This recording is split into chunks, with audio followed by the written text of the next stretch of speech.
The arrivals level at Hartsfield-Jackson was louder than I remembered.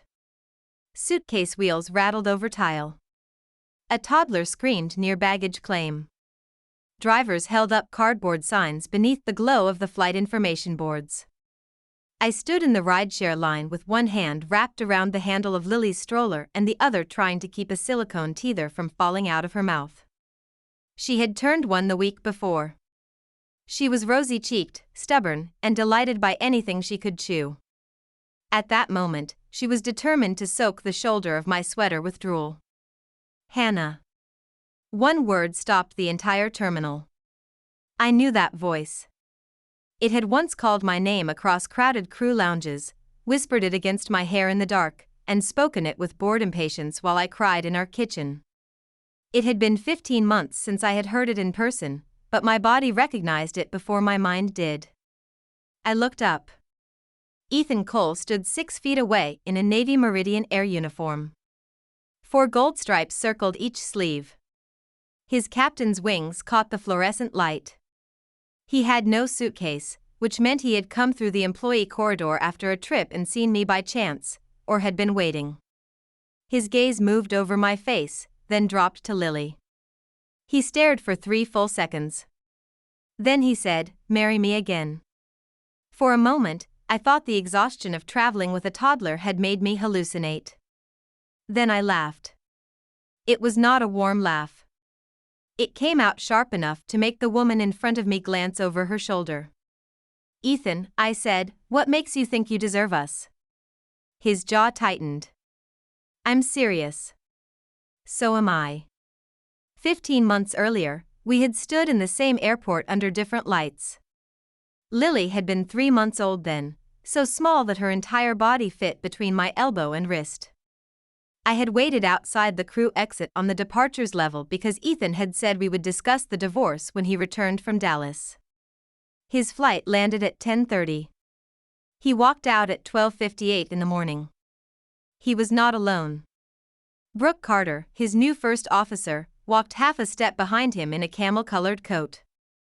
She wore her hair loose, carried no luggage, and had a small diamond ring on her left hand. Ethan handed me a folder before he asked whether Lily had eaten. "The house stays with you until it sells," he said. "You keep the SUV. I'll pay $2,400 a month in child support, plus her health insurance and half of uncovered medical expenses.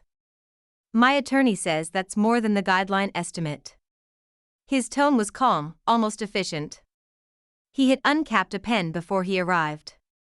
I looked at the sleeping infant in my arms. "She's 3 months old.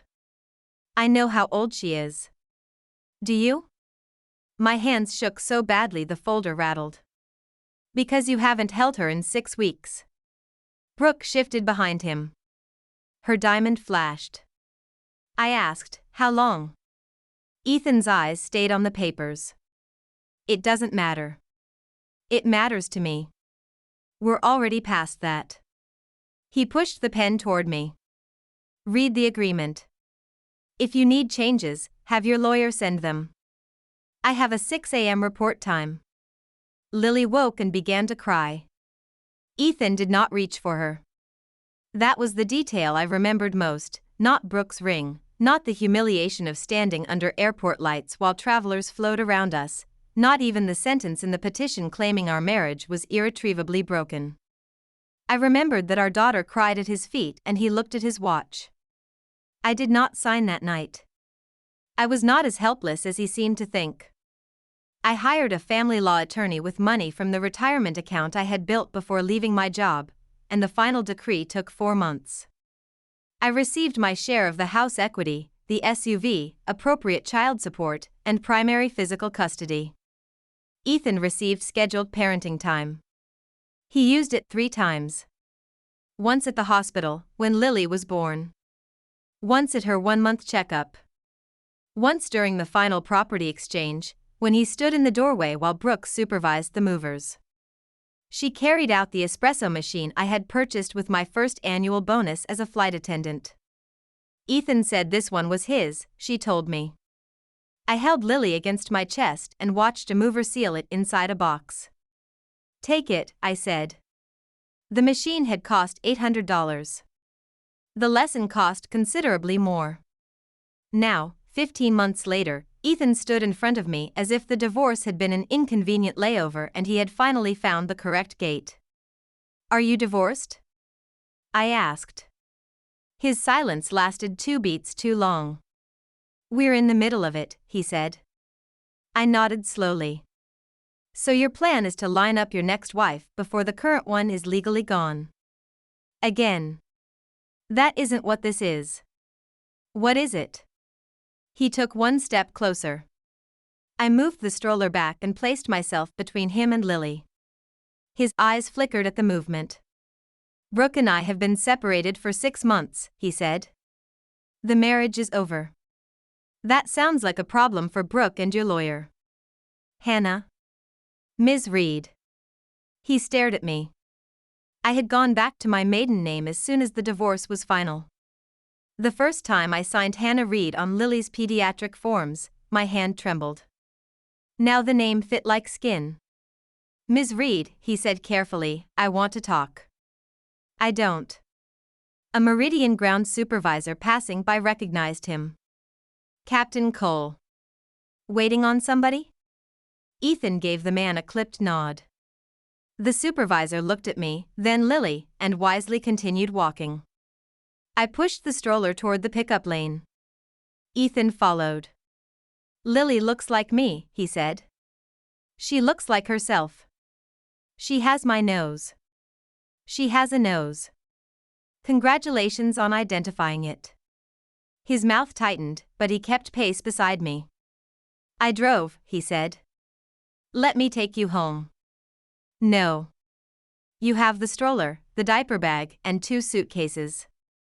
I have managed groceries, fevers, daycare waitlists, emergency room visits, mortgage payments, and full-time work without you. I can manage luggage." "I know you can." "No, you don't. That's the point." The line for rideshares snaked around a barricade. I stopped beneath a sign and adjusted Lily's blanket. Up close, Ethan looked older than 35. There were shadows under his eyes and gray at one temple. His uniform still fit perfectly, but he wore it like something heavy. The arrogant ease I remembered was gone. I felt no satisfaction. Only distance. "Why?" I asked. "Why what? Why do you want me back?" He opened his mouth. I smiled without humor. "Is Brooke tired of splitting the mortgage? Does she refuse to meal prep for your trips? Did your mother finally decide the ex-wife who remembered everybody's birthdays was more useful than the new wife who didn't?" He looked away. "That's what I thought. It isn't that simple." "It usually is." I leaned closer, keeping my voice low. "Every problem in your life right now is the result of a choice you made. You chose to cheat. You chose to believe the worst of me. You chose not to see your daughter. You chose Brooke. If the road is ugly, keep walking. You built it. I didn't abandon Lily. Did you hold her the night you handed me the divorce papers?" He said nothing. "You didn't even look down." My ride pulled to the curb. I bent to collapse the stroller, but one will caught. Ethan reached past me and pressed the release. The frame folded smoothly beneath his hands. I let him place it in the trunk. Refusing would have turned a practical act into a performance, and I no longer performed pain for him. I buckled Lily into the car seat. Before I closed the door, Ethan said, "There are things you don't know." "I know enough. Brooke lied to me." "That does not make you honest." He flinched. I pulled a folded statement from my diaper bag and handed it to him through the open door. It listed every child support payment he had made, on time, to the cent. "You've never missed a payment," I said. "Your bank recognizes your daughter. She doesn't recognize you." The car pulled away. Through the rear window, I saw Ethan standing at the curb in his captain's uniform, the payment record hanging from his hand. Lily babbled beside me and kicked both feet. I turned forward. I had learned the hard way that looking back could become a habit. Chapter 2. My condo was on the third floor of a brick building in Decatur, far enough from the airport that the rent had once been reasonable and close enough that flight crews still filled the coffee shops on Sunday mornings.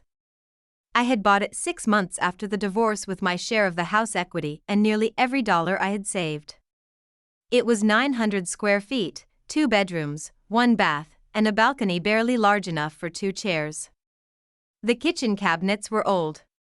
The floors creaked near the hallway. The mortgage took more than I liked from each paycheck. It was mine. My mother, Patricia, had moved from Knoxville to help when I returned to work. She watched Lily during the day while I managed a women's clothing boutique at Ponce City Market. I had been a flight attendant before pregnancy, but going back to irregular trips with an infant was impossible. Retail paid less, yet it gave me a schedule, health insurance, and the ability to sleep in my own bed most nights.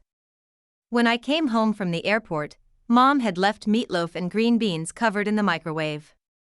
Lily fell asleep before I finished carrying the bags upstairs.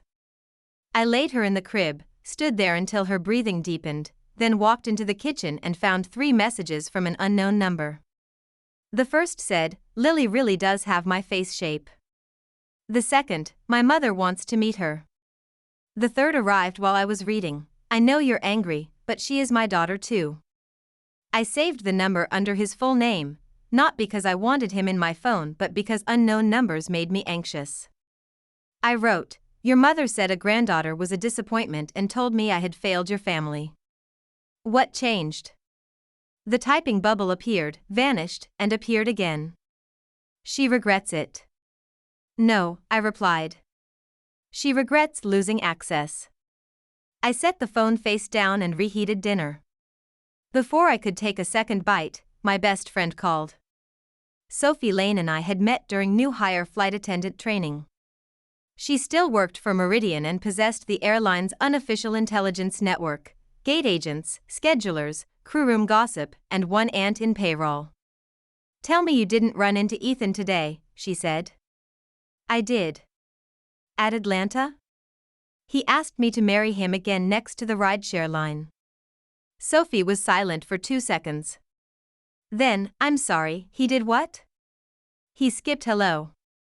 That man flew through an emotional thunderstorm without checking the radar. I laughed despite myself. Sophie lowered her voice. "Do you know why he looks like he hasn't slept since Christmas? Because consequences finally found his address?" "Partly. Brooke moved out 6 months ago. Their divorce is ugly. And there's more." I put down my fork. "What more?" "Remember the picture of you with your cousin at the coffee shop? The one Ethan said proved you were having an affair?" "Unfortunately. Apparently Brooke took it. She cropped out your cousin's wedding ring and the stroller beside your table, then sent it to Ethan from a fake account. She also told him she had seen you leaving a hotel with the same guy." I stared at the wall. The photograph had been taken when I was 8 months pregnant. My cousin Daniel had been in Atlanta for a convention. He rested his hand on my shoulder while I cried about Ethan's distance. In the cropped version, the gesture looked intimate. I had explained who Daniel was. Ethan said he had never met him and did not believe me. "He found out the picture was manipulated?" I asked. "Months after your divorce, from what I heard. Brooke admitted it during a fight. And he married her anyway." Sophie exhaled. "She was pregnant." I closed my eyes. "That baby?" "She miscarried around 18 weeks. I felt sadness for the baby before I felt anything else. Innocence did not inherit guilt." Sophie continued, "After that, their marriage fell apart. She accused him of still loving you. He accused her of trapping him. The company investigated them because she was assigned under him on multiple trips while they were involved. He took medical leave for anxiety and depression." I leaned against the counter. "People keep telling this story as if Ethan was framed," I said. "He wasn't. Brooke handed him a lie." He chose to use it. I agree. He did not ask for my cousin's phone number. He did not call my mother. He did not wait one day. He wanted an excuse. I'm not telling you to take him back. Good. I'm telling you because you deserve the facts. After we hung up, I stood in the dark kitchen and remembered the final months of my marriage. Ethan came home late and showered before touching me. He kept his phone face down. When I asked whether something was wrong, he said he was tired. When I cried because Lily would not latch and I had not slept more than 2 hours at a time, he called me impossible to please. The morning he sent the coffee shop photograph, I had just finished cleaning spit up from the couch. Who is he? He wrote. My cousin Daniel. I told you he was in town. You never told me you had a cousin named Daniel. You met half my family at the wedding. Not every relative lives in Tennessee. His hand is on you. I needed a friend. You were never home. His reply came 2 hours later. Maybe we should stop pretending this marriage works. At the time, I thought the photograph had destroyed us. Now I understood it had only given him permission to say what he already wanted. My phone buzzed again. Ethan, I want to establish regular parenting time. If we cannot agree, I will file a petition. I read it twice. He had a legal right to request visitation. His long absence would matter, but it did not erase paternity. A judge would likely create a gradual schedule, especially because Lily was too young to know him. I replied, do what your attorney advises. Do not come to my home without permission. He answered, I am not trying to take her from you. I wrote, you already left her once. The next morning, I took Lily to the boutique because Mom had a dental appointment. I set up a portable play yard in the stockroom, opened the register, and spent the first hour steaming dresses while Lily threw stacking cups across the floor.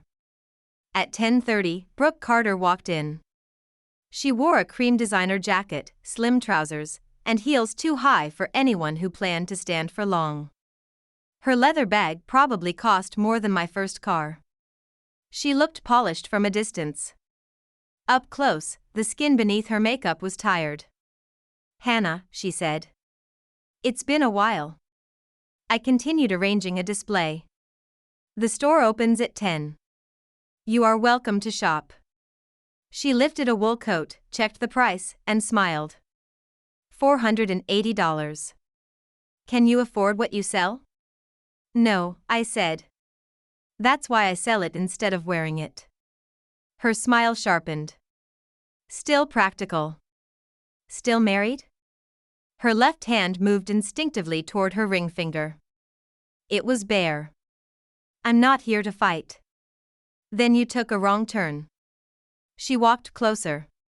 Ethan asking you back has nothing to do with love. I kept folding sweaters. He wants a child, she said. I cannot give him one now. You already did.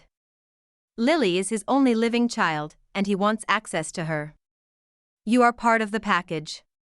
I looked at Brooke for the first time. What do you want from me? I want you to understand the kind of man he is. I was married to him. I do. You think he came back because he finally realized your value. He came back because his life with me collapsed. You are not his first choice. You are the emergency landing. The words were designed to wound. They found old scar tissue, but scar tissue is stronger than skin. Is that all? I asked. Her eyes narrowed.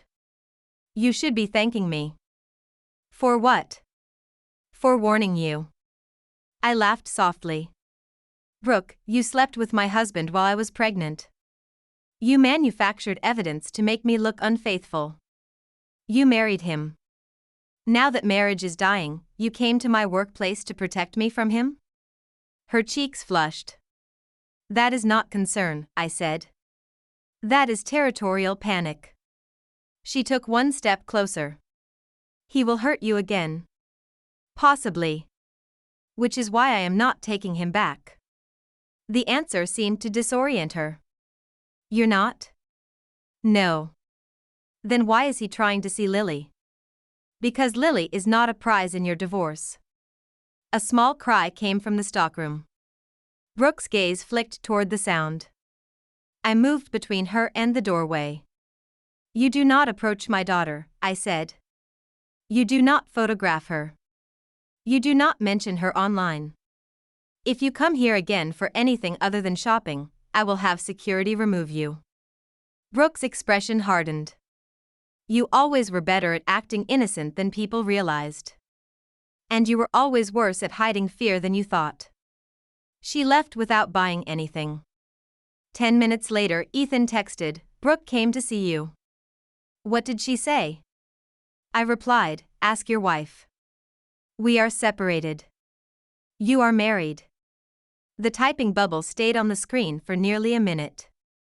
Then, I would like to see Lily. Supervised. Your terms. I looked through the stockroom doorway. Lily was standing inside the play yard, gripping the rail with both hands. When she saw me, she beamed.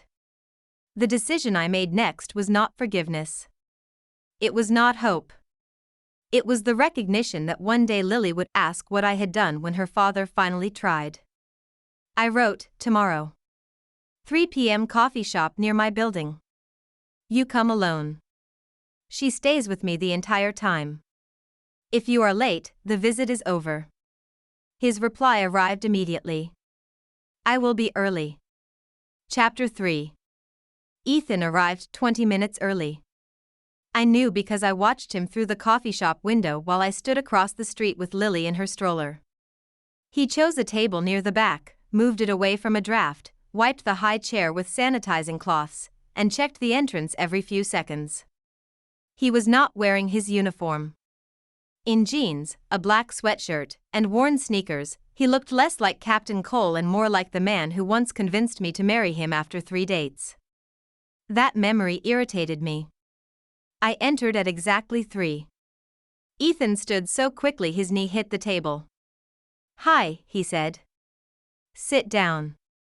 His eyes went to Lily. She stared back with the solemn suspicion she reserved for strangers and mall Santas. Hi, Lily, he whispered. She put 2 fingers in her mouth. I parked the stroller beside me and kept one hand on the handle. You will answer some questions before you touch her, I said. He nodded. When did your relationship with Brooke begin? He looked at the table. While you were pregnant. How pregnant?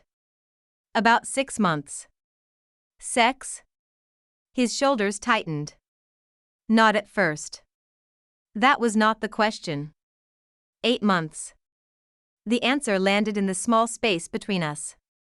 I had been 8 months pregnant when I cried in the grocery store because I could not bend down to retrieve a jar. 8 months pregnant when Ethan began sleeping with the woman who later accused me of infidelity. Did the photograph cause the affair? I asked. No. Did it cause the divorce? He hesitated. Ethan. No, he said. Not by itself. Then tell the truth. He rubbed both palms against his jeans. I was overwhelmed, he said. You were sick during the pregnancy. I was upgrading to captain. My mother called constantly. You were scared, and every time I came home, there was another problem I could not fix. Brooke was easy to talk to. She admired me. She never asked me to be anything except competent. So you slept with her? Yes. And when she sent you the photograph, you wanted it to be real. His eyes closed. Yes. The honesty hurt more than the lie had. You wanted me guilty, I said, because then you did not have to be. Yes. Lily dropped her teether. Ethan leaned automatically, then stopped and looked at me for permission. I picked it up myself and put it in the diaper bag. Brooke told me you were seeing Daniel, he continued. She said she had seen you at a hotel. I did not verify it. I confronted you, but I had already decided what I believed. You didn't confront me. You accused me. I know. Do you? I leaned forward. You keep saying Brooke lied as though that makes you a victim. She was wrong. But you had a wife, an infant, a brain, and choices. You chose the lie because it served you. He swallowed. You're right. What changed? Brooke admitted the photograph was staged after we lost the baby. The word baby softened something in the air despite everything. I'm sorry for the loss, I said. I mean that. His eyes filled. Thank you. But grief does not turn betrayal into fate. I know. Why did you marry her? She was pregnant. I believed I had destroyed one family and had to make the next one work. That is a noble version. He looked up. The less noble version, I said, is that you wanted to prove leaving me had been the right choice. His face crumpled for an instant before he controlled it. Yes. I sat back. The espresso machine hissed behind the counter. A barista called out someone's oat milk latte. Life continued with an almost offensive normality. What do you want now? I asked. You. Wrong answer. His brow furrowed. You do not get to want me as if I am a house you sold and regret losing. Try again. He looked at Lily. I want to know my daughter better. I want to become someone she can trust. That will take years, not gifts. I understand. And me? He took a breath. I want the chance to apologize without asking you to make me feel better. I want to repair what I can. I know I may never get you back. Do you? No, he admitted. I still hope. But I know hope is not a claim. That sentence sounded like therapy.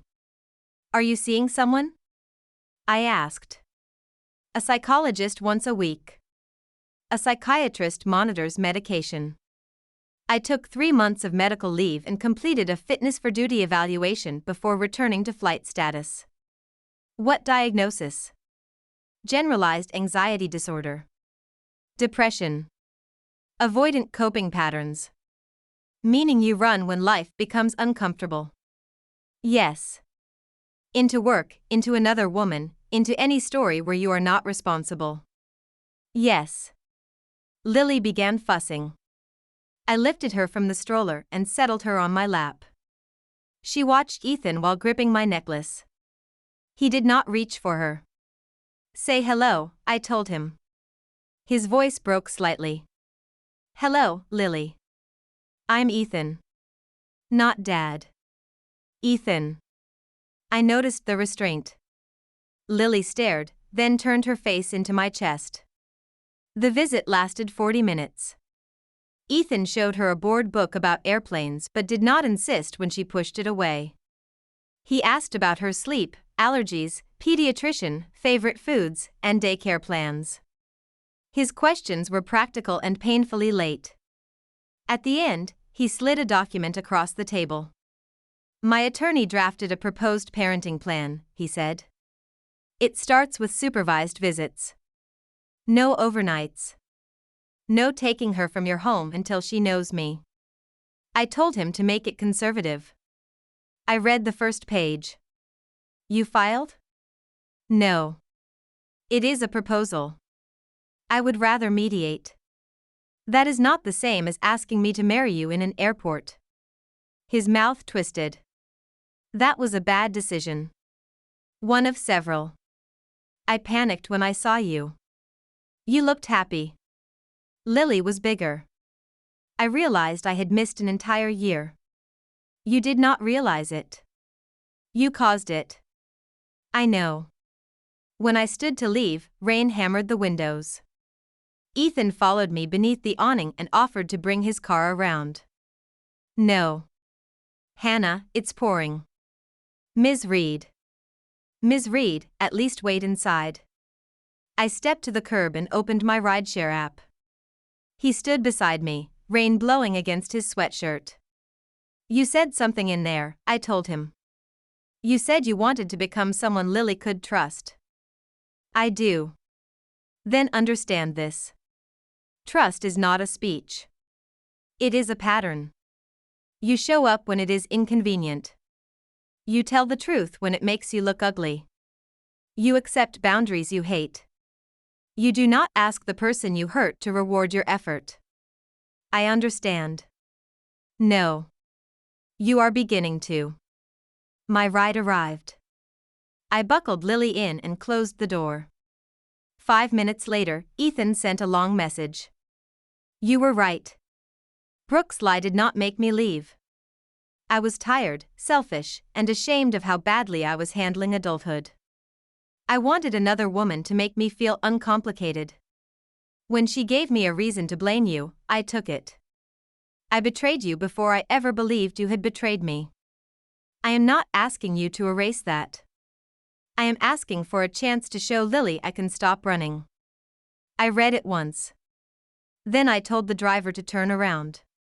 Ethan was still outside the coffee shop. He sat on a bench beneath the edge of the awning, soaked from the knees down, staring at his phone. I stepped out with an umbrella. You know rain is not a moral punishment, I said. You can stand inside. He looked up, startled. I thought you left. I did. Why did you come back? To make the rules clear. He stood. First, you may see Lily twice a week for 1 hour. I will be present. If you miss without a real emergency, we pause and go through mediation. He nodded. Second, you do not take her to your mother. Your mother does not come near her until she apologizes for calling a granddaughter second best. I have already told her. Third, you do not bring Brooke into any contact with Lily. Not while your divorce is pending. Not afterward unless a court requires it, which it won't. Agreed. Fourth, you do not pursue me while you are married. His face tightened. I'm not asking you to be. You are. Every time you say you want me back, you are asking me to participate in an emotional affair. I will not become what she was. He lowered his head. You're right. And last, do not call me Hannah unless I tell you that you can. A sad smile touched his mouth. Yes, Ms. Reed. I turned toward the car. Thank you, he said. For what? For not closing the door on Lily. I looked back at him standing in the rain. The door is not open, I said. It is unlocked. You still have to knock every time. Chapter 4. For the next month, Ethan arrived every Tuesday and Saturday. He was early by at least 10 minutes. He brought one age-appropriate item at a time, never the mountain of toys guilty parents use as camouflage. A blue fabric book. A set of bath cups. A stuffed pig because Lily laughed at one in a store window. He kept receipts and asked before opening anything. The first visit, Lily cried when he sat beside her on the floor. The second, she watched him from my lap. The third, she accepted a block from his hand. By the sixth, she crawled toward the gold stripes on the uniform jacket he had draped over a chair and tried to put one in her mouth. Ethan laughed, then covered his face for a second. What? I asked. Nothing. That was not nothing. He lowered his hands. His eyes were wet. I missed all of this. I did not comfort him. Yes, I said. You did. He nodded, accepting the sentence without defense. That mattered more than flowers would have. He learned Lily's routine from the outside in. She hated peas unless mixed with sweet potato. She slept with one foot outside the blanket. She became furious if anyone sang the wrong verse of the Itsy Bitsy Spider. She loved blue and rejected almost everything pink. She was frightened by the blender and fascinated by ceiling fans. Ethan wrote things down in a small notebook. One Saturday, he reached to pick her up, then stopped. May I? He asked. Lily had begun raising her arms when he entered, but he still asked me. I nodded. He lifted her with the concentration of a man landing an airplane in crosswinds. Lily grabbed his collar, pressed her wet mouth to his cheek, and laughed. A tear slid down his face. He did not wipe it away. My mother watched from the kitchen doorway. Later, while Ethan changed a diaper under my supervision, Mom whispered, "He does love her." Love is not the same as reliability. No. But it is a place to start. I did not answer. At work, I had begun sketching ideas during lunch breaks. Retail management paid my bills, but the flight attendant part of my brain still catalogued every inconvenience of traveling with a baby: bottles rolling under seats, diapers disappearing into the bottom of bags, stroller straps tangling at security, blankets falling onto airport floors. I designed a convertible travel organizer that clipped to a stroller, folded into a changing pad, and fit beneath an airline seat. I sewed the first prototype on Mom's old machine after Lily went to sleep. Sophie saw it and said, "You could sell this." I made one crooked pocket. "You made something every crew member with a baby would buy." She introduced me to a former flight attendant who ran a small online store. That woman introduced me to a local manufacturer. Within weeks, I was learning minimum orders, fabric safety standards, product liability insurance, and the cruel difference between a good idea and a profitable one. I named the brand Bluebird Travel because Lily's favorite pajamas had tiny blue birds on them. I did not tell Ethan. I wanted one thing in my life untouched by our history. Then his mother requested a visit. Diane Cole arrived carrying 2 shopping bags and the expression of a woman who believed generosity could erase memory. She was 60, a retired high school principal, and proud of having raised a son who wore 4 stripes before 35. During my marriage, she had treated Ethan's schedule like military service and my exhaustion like a character flaw. When Lily was born, Diane stared into the hospital bassinet and said, "Maybe the next one will be a boy." There had never been a next one. Now she stood in my living room with a pink tulle dress, a toy piano, and a basket of expensive skincare products. "Hannah, honey," she said. "You look thin." "Ms. Reed is fine." Her smile faltered. Ethan stood near the doorway, not beside me. He had asked whether I wanted him present, and I had said yes because Diane listened to him when she ignored everyone else. She looked around my condo. "This is cozy." "It is. A little tight once Lily gets bigger." "We will manage. You know, the house in Alpharetta has 4 bedrooms. If you and Ethan worked things out. We are discussing your visit with Lily, not my housing." Diane sat stiffly on the couch. "I am only trying to help. Raising a child alone is hard. It was harder when people who claimed to be family made it worse." Her face colored. "I said things I regret." "Which things?" "All of it." "That is not an apology. That is a blanket thrown over specifics." Ethan spoke quietly. "Mom, tell her what you did." Diane looked at him, betrayed. "You want me to humiliate myself?" "I want you to be honest." She clasped her handbag. "Fine. I criticized you for not having a son. I told relatives Ethan needed an heir. I implied Lily was less important because she was a girl. I should not have said those things." "Why not?" I asked. "Because it hurt you." "And because?" She frowned. "Because Lily will one day understand what you meant," I said. "A granddaughter is not a consolation prize. She does not exist to make you feel forgiving." Diane's eyes moved toward Lily, who was stacking cups on the rug. "I know that now. Do you? Or do you know Ethan will keep you away if you say otherwise?" Her mouth tightened. "Mom," Ethan warned. Diane's composure cracked. "What do you expect from me? I came here. I brought gifts. I apologized. Do you want me on my knees?" "No," I said. "I want you to stop believing access to my child is a reward for performing regret." She stood. This attitude is exactly why marriage was difficult. You were always so. Enough, Ethan said. The single word filled the room. Diane turned on him. You are raising your voice at your mother for her? For my daughter, he said. And because you are wrong. She is a divorced woman with a child. She cannot afford to be this demanding forever. The room went still. Ethan walked to the front door and opened it. Leave. Diane stared at him. Ethan. You may come back when you can speak about Hannah and Lily with respect. Until then, you will not see Lily. Do not call Hannah. Do not come here. You deal with me. Diane's eyes filled with angry tears. You would choose them over me? I am not choosing.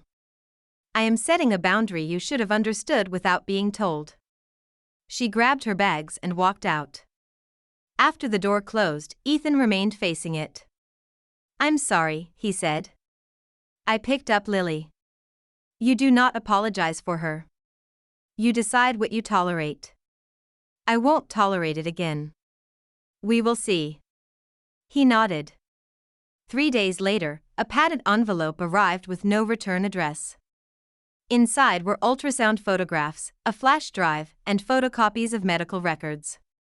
The ultrasound date was 2 months before Ethan asked me for a divorce. I plugged the drive into my laptop. Brooke's voice filled the room. I'm pregnant, Ethan. If you stay with her, I will tell the airline everything. His voice answered, low and exhausted. Calm down. I am calm. Choose. Your wife or me? Silence. Then Ethan said, I choose you. The recording ended. I sat motionless at the kitchen table. He had told me the photograph gave him permission to leave. He had admitted the affair. But he had not told me Brooke was pregnant before our divorce. He had not told me he had chosen her aloud. My phone rang from an unknown number. Hannah, Brooke said, did the package arrive? You sent it. You deserve the whole truth. No. You want to make sure he never gets me back. A brittle laugh. Both can be true. What do you want? I want him to lose the place he thinks he can return to. You are trying to turn me into a weapon in your divorce. He used both of us. He betrayed both of us, I said. But I will not become your accomplice. I thought you would be angrier. I am. Just not available for your entertainment. I hung up. Ethan texted less than a minute later. Brooke told me she sent you something. I can explain. I walked to the window. His car was parked below. He stood beside it, looking up at my building. I called him. Is the baby in those records yours? I asked. He did not answer immediately. Yes, he said. The last piece of hope I had not known I was carrying broke cleanly in half. Chapter 5. Ethan was smoking when I came downstairs. He had never smoked during our marriage. Now he stood beside his car with a cigarette between 2 fingers and the defeated posture of a man waiting for sentencing. Put it out, I said. You smell like it when you hold Lily. He crushed it in a portable ashtray without argument. When did you start? After the miscarriage. Of course. We stood beneath bare trees in the condo parking lot. Wind moved dry leaves across the pavement. The baby was yours, I said. Yes. And Brooke was pregnant before you filed for divorce. Yes. You told me the photograph was the reason you left. I told you it was part of the reason. You let me believe it was the turning point. His face tightened. Because I was ashamed. You were not ashamed enough to tell the truth before asking me to marry you again in an airport. No. Then explain. He leaned against the car but did not look away. Brooke told me she was pregnant 2 weeks after Lily was born, he said. I had slept with her once before the birth and twice afterward. I was living in a hotel between trips because we were fighting. She said the baby was mine. I believed her. You did not ask for a paternity test. No. Why? Because I knew it could be mine. Because asking would not undo what I had done. And she gave you a choice. Yes. You chose her. Yes. The word was quiet. It still struck hard. Why? I thought I had already ruined our marriage. I thought you hated me. I told myself the honorable thing was to take responsibility for the new baby. I laughed once. Honorable. I know how it sounds. It sounds like a man using responsibility to decorate cowardice. He nodded. That is fair. No, it is accurate. You did not tell me. I cheated and another woman is pregnant. You accused me of cheating, shoved a settlement toward me, and made yourself the wounded husband.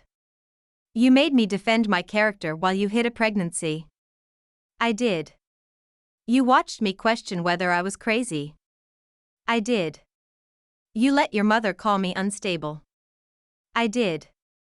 Each admission stripped away another excuse. He did not interrupt, and that only made me angrier. What happened to the baby? I asked. His eyes reddened. There was no heartbeat at the anatomy scan. 18 weeks. I closed my eyes briefly. I am sorry. He looked surprised. I am sorry a baby died, I said. Do not mistake compassion for absolution. I won't. Did Brooke blame you? She blamed stress. She found photographs of you and Lily on my phone. We fought the night before she started bleeding. You kept pictures of us. I downloaded every one Sophie posted. I had no right to contact you, and you had blocked me. But I looked. While married to Brooke. Yes. You cheated on both of us in different ways. Yes. I folded my arms against the cold. Why did you lie again when you came back? Because I wanted one part of the story where I was not the worst person in the room. At least the answer was honest. You do understand that this changes everything. I do. You will not see Lily this week. His face drained. Hannah. Ms. Reed. Please do not punish her for what I did. I am not punishing her. I need time to decide whether a man who lies in layers is safe to build a parenting agreement with. I will sign anything. Authorize access to therapy records, give you my schedule, use a parenting app, anything. This is not a negotiation at a gate, Captain. He flinched at the title. I will contact a mediator, I continued. Until then, no visits. Do not come upstairs. What if she asks for me? She is one. She asks for bananas and the ceiling fan. Pain moved across his face. I turned toward the building. Hannah.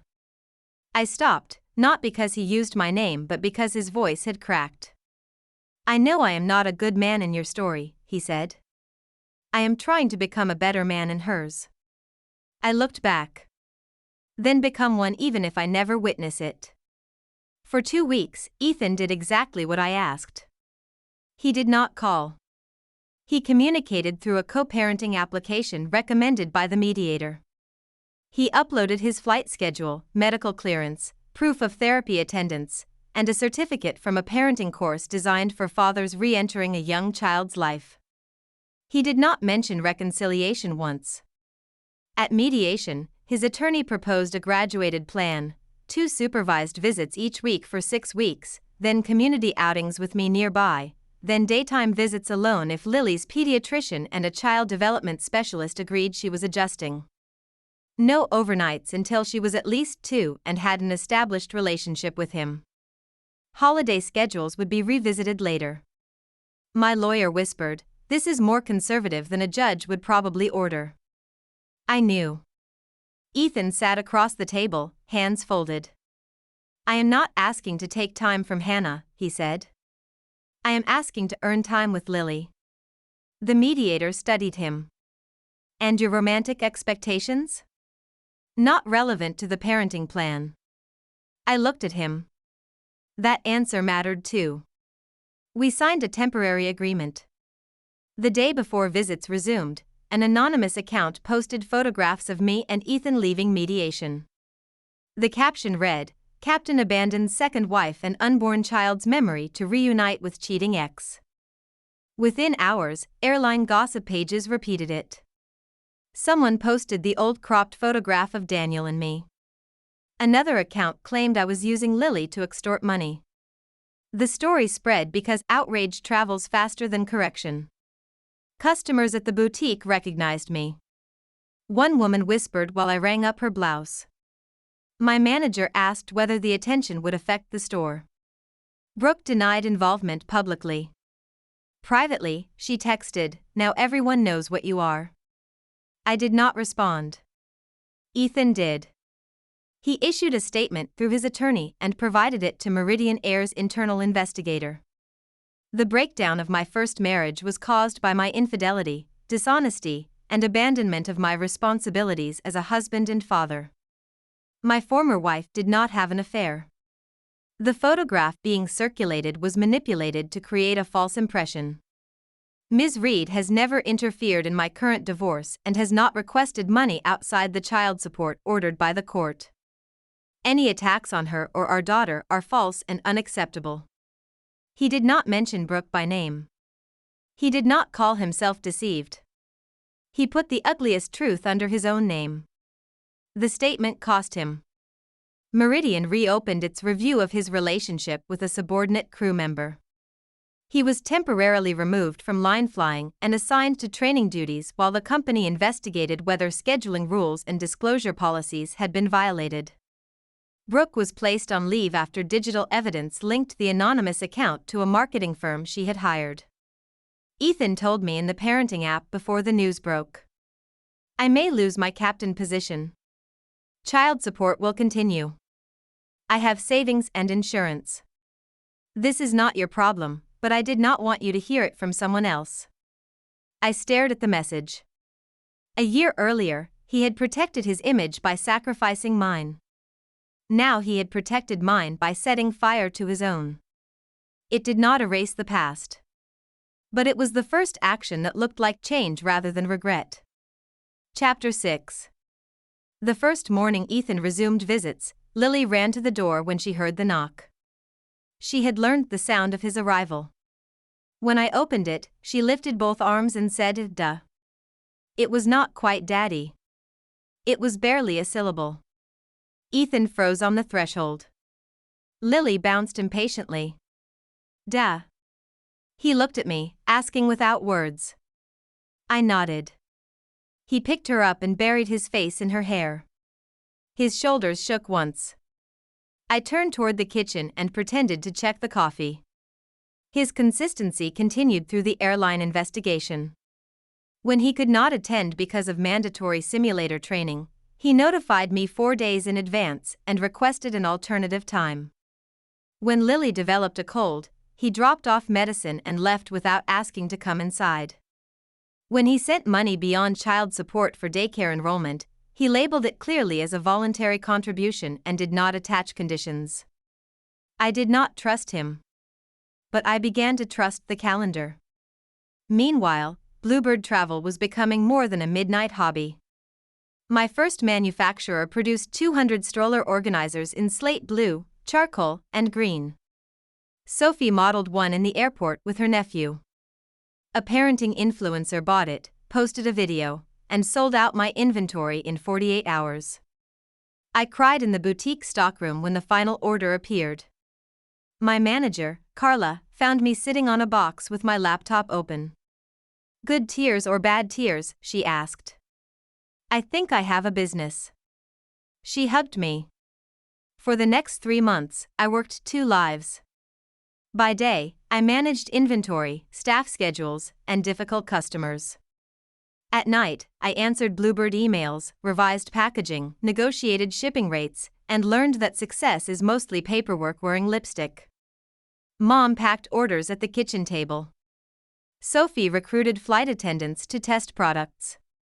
Lily sat in a high chair surrounded by fabric swatches and declared every color boo. Ethan discovered Bluebird when he saw shipping cartons stacked in my hallway. "What is all this?" he asked. "Work. You made these?" "I designed them." He examined the organizer but did not touch it until I handed it to him. "This is good," he said.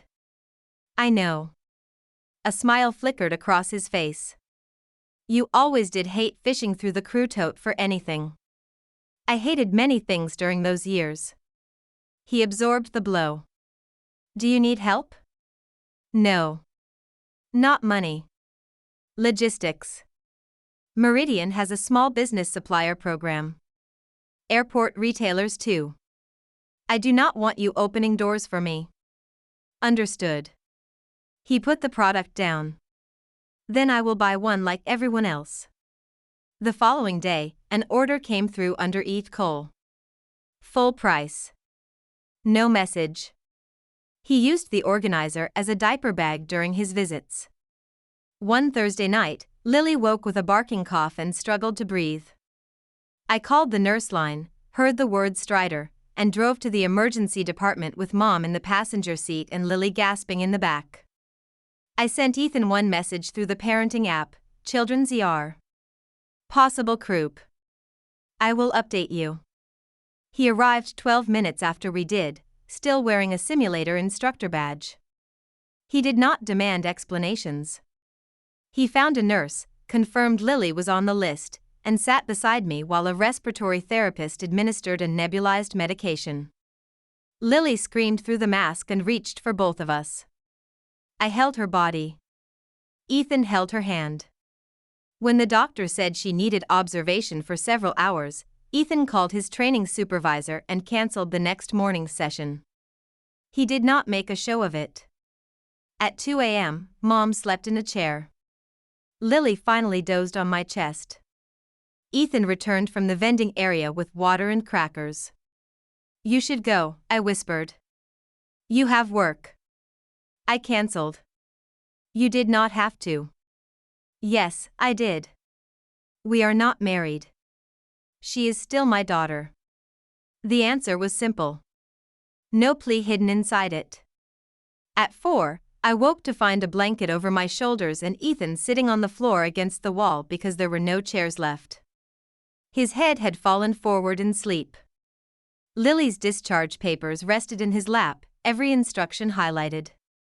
Something inside me shifted. Not forgiveness. Not love. Recognition. The man who had once looked at his watch while his infant cried had stayed all night on a hospital floor without being asked. At home the next afternoon, he set up a cool mist humidifier, measured medication, and wrote the next dose time on the refrigerator. Then he picked up his jacket. "You can sleep in the guest room," I said. He stopped. "It is not an invitation to anything," I added. "You are too tired to drive." "Thank you."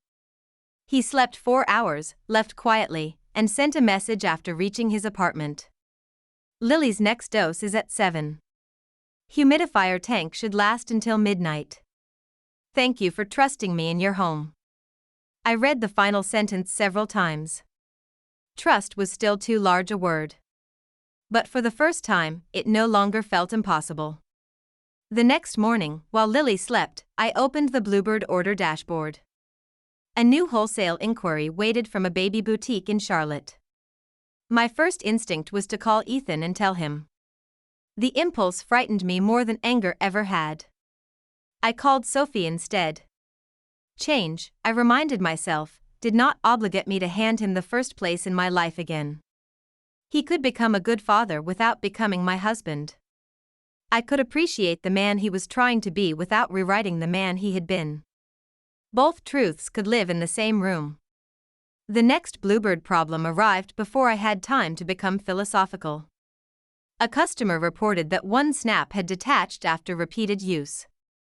No child had been hurt, and the snap was on an exterior pocket, but I stopped shipping that batch immediately. The manufacturer insisted the defect rate was acceptable. I disagreed. Ethan came for his visit while I was photographing every failed piece on the dining table. You look like you are preparing evidence for a trial, he said. I may be. I explained the issue. He listened, then said, Do you want an opinion or only a witness? The question was so unlike the man who once solved my problems without asking that I looked at him twice. An opinion. In aviation, a minor defect becomes important when it reveals a process failure. The snap is not the entire question. The question is whether the factory knows why it failed and can prove the next batch will not. That was useful. I requested the supplier's quality control records, hired an independent product testing lab, and offered replacements to every customer from the affected run. The decision cost nearly $9,000. It also produced dozens of messages from parents thanking us for responding before anyone had to complain publicly. When I told Ethan the outcome, he said, You protected the passengers before the incident. They are customers, not passengers. Same principle. I realized then that accepting knowledge from him was not the same as surrendering authority to him. Dependence had frightened me so thoroughly that I sometimes confused collaboration with captivity. That distinction became another piece of healing I did not owe him, but could still learn beside him. Chapter 7. Meridian Air's investigation lasted 11 weeks. Ethan's relationship with Brooke had violated no law, but the company found several serious policy breaches. He had failed to disclose a romantic relationship with a pilot junior to him. He had participated in schedule swaps that repeatedly placed them on the same trips. During one overnight, he had signed off on a training evaluation involving Brooke while their affair was active. The evaluation itself was supported by flight data and another Czech pilot's notes, but the conflict should have been disclosed. Meridian removed Ethan from command status for 6 months. He could fly only as a first officer after completing ethics training, additional crew resource management instruction, and a new medical review. The pay cut was substantial. The humiliation was worse. He did not appeal. Brooke's case was more severe. Investigators tied the anonymous gossip campaign to her credit card and found she had accessed an internal crew database to obtain my old employee profile, address history, and emergency contact information. She had also submitted false statements during the first investigation. Meridian terminated her employment. When Ethan told me, we were at a playground watching Lily push wood chips through the holes in a bench. Are you angry? I asked. At Brooke? At the airline. He considered the question. No. I put the company in a position where passengers and other crew members had to trust my judgment while I was hiding a major conflict. The sanction is fair. 6 months as a first officer after years as captain. I still get to fly. The old Ethan would have raged about politics, seniority, and reputation. This Ethan pushed Lily on a toddler swing while wearing a plain polo shirt and said, Consequences are supposed to be uncomfortable. Brooke's divorce attorney subpoenaed me. My lawyer limited the scope. I did not testify about their emotional relationship, only the timeline of the affair, the altered photograph, the anonymous posts, and the package Brooke mailed to my home. The deposition took place in a downtown conference room with no windows. Brooke sat across from me in a navy suit. She looked thinner. Her confidence had become brittle, every movement controlled too carefully. Her attorney asked, Isn't it true that you encouraged Captain Cole to leave my client? No. You met with him repeatedly while he remained married. For supervised visits with our daughter and court-ordered mediation. You discussed your former marriage. When necessary to establish safe co-parenting boundaries. Brooke stared at me throughout. During a break, we ended up alone near the restroom because both attorneys took calls. You won, she said. I leaned against the wall. There was no competition. You have him, the child, the innocent reputation. I have nothing. You had choices. So did he. Yes. He gets to rebuild because he is sorry. I lose my career. He lost command, money, his first family, years with his daughter, and any automatic right to my trust. The fact that you dislike the shape of his consequences does not make yours unfair. Her eyes flashed. You think you are better than me? No. I think I stopped letting you define me. You'll take him back. I don't know. She laughed. Of course you will. Women like you need the picture to end correctly. I stepped closer. The correct ending is not Ethan choosing me. It is me being able to choose without fear, money, loneliness, or your lies making the decision. For once, Brooke had nothing to say. Their divorce settled a week later. Ethan did not literally leave with nothing. George's courts do not reward drama over math. Brooke kept the townhouse they had bought together and refinanced it in her name. Ethan kept his retirement accounts from before the marriage and accepted responsibility for a larger share of their marital debt. They divided savings. He paid a lump sum in exchange for a full release of further claims. There was no child custody issue because their pregnancy had ended. The final decree arrived on a Thursday. Ethan did not show up at my door with it. He uploaded one message to the parenting application. The divorce is final. I am telling you because of the boundary you set. I will not raise reconciliation during Lily's visits. If you ever want that conversation, you may begin it. I stared at the words for a long time. Then I wrote, understood. He kept his promise. For the next 2 months, he talked about Lily, work, weather, daycare, and nothing else. No flowers. No speeches. No reminders of our wedding. When my birthday came, he brought Lily a card and helped her make a blue handprint inside. At the bottom, he wrote only, "She is lucky to have you." I set the card on my nightstand. At Bluebird, orders tripled after a travel blogger included the organizer in a holiday gift guide. I reduced my hours at the boutique and rented a small workspace in an industrial building east of downtown.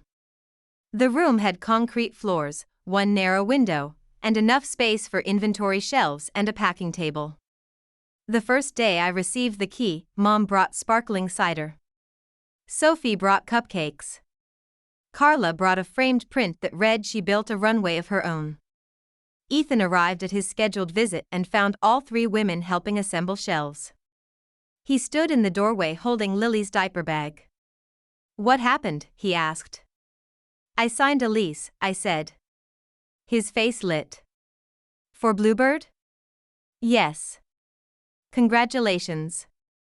He did not offer money. He did not ask why I had not told him. He set Lily down, rolled up his sleeves, and looked at the instructions for an unassembled shelving unit. May I help? I handed him an Allen wrench. He spent 2 hours on the floor with Sophie criticizing every mistake. You put shelf C where shelf B goes, she told him. I fly airplanes. And yet furniture has defeated you. Airplanes come with better manuals. Lily sat in a cardboard box and shouted "day" each time he dropped a screw. I laughed until my stomach hurt. The sound surprised all of us. Ethan looked up. For one suspended moment, the room became the kitchen of our old apartment, before resentment, before Brooke, before we had learned how thoroughly love could fail. Then he looked back at the shelf. He did not try to claim the moment. That restraint was becoming the most dangerous thing about him. The sanction also changed the way Ethan's colleagues treated him. Some avoided him. A few privately congratulated him for getting out ahead of the scandal, as if accountability were a public relations maneuver. One senior captain told him he had been foolish to admit anything that could not be proven. Ethan repeated the conversation during counseling. What did you say? Dr. Myers asked. That hiding was how I got there. And how did he respond? He said marriage problems should stay private. I laughed bitterly. They always say that when privacy protects the person causing the damage. Ethan looked at me. I used privacy that way. Yes. I am sorry. Dr. Myers held up one hand. Do not use apology as punctuation. Sit with what she said. He did. The old Ethan would have rushed to reassure me that he was different now. The man beside me allowed the silence to remain uncomfortable.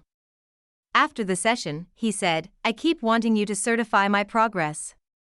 I noticed. That is still control, isn't it? Sometimes. If you need me to say you are good before you can keep doing good, then your behavior still depends on what I give you. He nodded slowly. Then I will stop asking. He did not stop wanting reassurance. I could see it. But he stopped making the desire my job. Chapter 8. Lily's second birthday fell on a Saturday in early spring. I planned a small party at a neighborhood park, blue balloons, cupcakes, sandwiches, and a bubble machine that Sophie insisted was essential. Mom invited 2 families from our building. Carla came with her granddaughter. Ethan asked whether he could bring anyone. Your therapist, I said. He smiled. I meant my mother. Has she changed? She has started therapy. That was not my question. No, he admitted. Not enough yet. Then no. He nodded. Okay. No argument.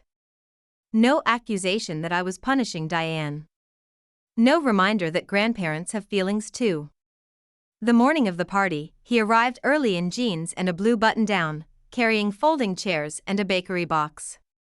He had switched a trip with another pilot weeks in advance, disclosed the swap properly, and sent me the revised schedule. Lily ran toward him across the grass. Daddy. The word was clear this time. Ethan dropped the chairs. He knelt, caught her, and held her so tightly she squealed. I looked away to give him privacy, though we were in the middle of a public park. He had earned the word slowly. That did not erase the first year he missed, but it made the present real. The party was chaotic in the way only toddler parties can be. One child sat on the cupcakes. Another cried because Bubbles disappeared. Lily wore a blue dress and refused the matching shoes. Ethan followed her with sunscreen, wipes, and the Bluebird organizer clipped to the stroller. When it was time for cake, Lily blew spit instead of air and extinguished no candles. We clapped anyway. Diane appeared near the parking lot just after noon. She did not approach. She stood beside her car holding a small wrapped gift. Ethan saw her first. His body went rigid. I told her not to come, he said. I believe you. I will ask her to leave. Wait. Diane stayed at least 50 feet away. She made no move toward Lily. After a minute, she placed the gift on the hood of Ethan's car and turned to go. I surprised myself by calling, Diane. She stopped. Ethan looked at me. Bring the gift, I told him. She can speak to me. Not Lily. Not yet. We met beside a picnic table while Mom kept the children occupied. Diane's eyes were red. She wore no jewelry beyond her wedding band, and for the first time since I had known her, she looked uncertain rather than offended. I know I was told not to come, she said. I planned to leave the gift and go. That was still crossing a boundary. Yes. She swallowed. It was. I am sorry. What is in the box? A wooden train. Blue. Ethan said she likes blue. I nodded. Diane looked toward the party but did not wave. My therapist asked me why having a grandson mattered so much. I told her it was family tradition. She asked whose tradition. I did not have a good answer. Ethan said nothing. Diane continued, my father treated my brother like the future and me like help. I hated it. Then I repeated it. That explains it, I said. It does not excuse it. I know. Do you? I am beginning to. Her voice shook. I also blamed you because it was easier than admitting my son had become someone I did not recognize. I wanted you to fix him. When you could not, I decided you were the problem. I glanced at Ethan. He had gone pale. Diane faced him. I taught you that appearances mattered more than repair. I taught you to hide mistakes instead of face them. You are responsible for what you did, but I helped build the place you ran to. He nodded once. Thank you for saying that. She looked at me again. I do not expect access today. I wanted to say happy birthday from far away. I considered the woman who had once called my daughter a disappointment and the woman now standing with empty hands, asking for nothing. You may stay for 10 minutes, I said. You do not hold her unless she approaches you. You do not post photographs. You do not discuss me and Ethan. Diane's breath caught. Thank you. Lily inspected her as if she were a new piece of furniture. Diane sat on the grass. She did not force conversation. After several minutes, Lily rolled a ball toward her. Diane rolled it back. That was all. Sometimes repair begins so quietly no one would call it dramatic. That evening, after the party, Ethan helped carry gifts upstairs. Lily fell asleep against his shoulder in the elevator. Inside the condo, he placed her in the crib and stood watching her. Today was good, he said. It was. Thank you for giving my mother 10 minutes. She earned 10 minutes. Not more. I understand. He moved toward the door. Ethan. He turned. Do you miss being a captain? Every day. Do you blame me for what happened? No. Not even privately? He leaned against the wall. The investigation began because I chose to make a public statement. But the violations existed before the statement. You did not create them. Brooke did not create my part of them. I did. If you had stayed silent, you might still have 4 stripes. I would also still be using your silence to protect me. His answer settled somewhere deep. The airline says I can apply for a command check again after the sanction period, he added. I may not get it immediately. What will you do if you do? Celebrate with Lily. And if you don't? Keep flying from the right seat until I earn the left one. I smiled slightly. That sounded suspiciously healthy. Therapy is ruining my dramatic instincts. I laughed. He looked at me, then deliberately looked away. Good night, Hannah, he said. I did not correct him. He noticed. His hand tightened around the doorknob, but he did not turn the moment into a demand. Good night, Ethan. After he left, I stood behind the closed door with my heart beating too fast. Forgiveness was not a gate that opened once. It was a series of permissions, each smaller than the last. That night, I had given him my name. Nothing more. The next week, Lily spent 4 hours alone with Ethan for the first time. I checked his apartment again even though nothing had changed. Outlet covers. Locked medication. Emergency contacts on the refrigerator. A framed photograph of Lily beside his bed, not one of me.